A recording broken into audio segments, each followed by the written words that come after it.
Hi, my name is Lucas, and I will be talking about the thermostability of heteropolymer ferritin, human ferritin specifically, with different H&L subunits.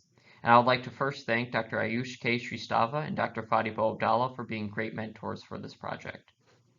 So now let's understand the background of this project. So if we look over here on the right, we see a diagram of ferritin. And ferritin, as suggested by the name, is an iron storage protein that is characterized by its cavity in the center that holds on to, you guessed it, iron.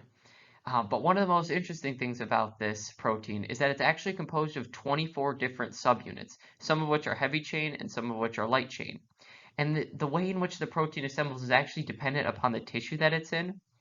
But the main focus of this project was specifically the L subunit, as represented in blue here, and how it makes the protein more stable.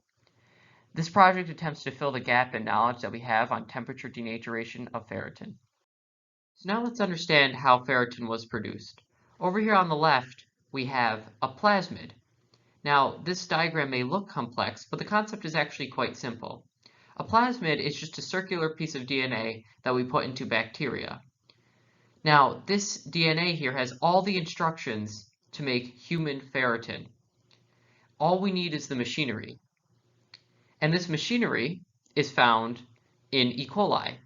So that when we place this DNA in there, the E. coli will actually produce ferritin for us. Over here on the right, we see two diagrams, both of which show proof that we were able to make a heteropolymer with both H and L subunits. And the capillary electrophoresis diagram down here just shows the ratios at which the heteropolymer was produced. Now let's understand how this project was actually done.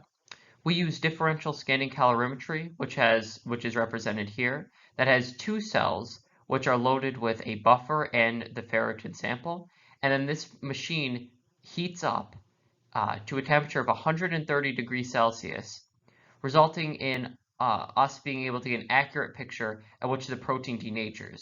Because if you know about proteins, you know that at higher temperatures, the proteins will begin to open up, unfold, and that is the point where we marked as the stability of the overall protein.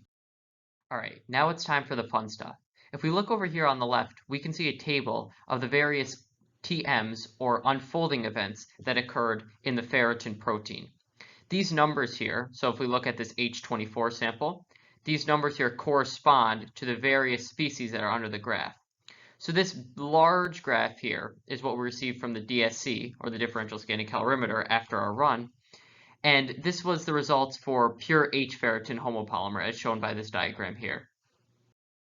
Continuing on here, these are other graphs of, so this is H13L11 and H2L22, and we can see that there's a relatively similar shape between all the proteins, but if you look down here at the x-axis, you can see that there's a difference in the unfolding temperature. So this one's around 115, 116, this one's around only 100.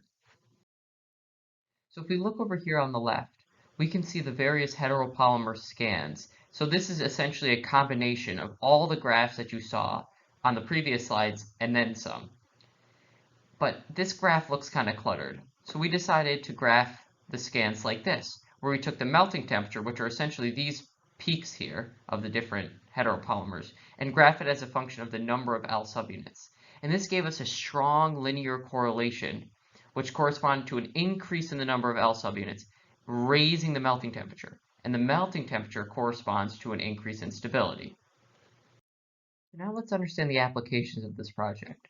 First thing to note is that our data was extremely consistent with the hypothesis that the L subunit confers stability to the overall protein structure, as our scans went up to about 115 degrees Celsius.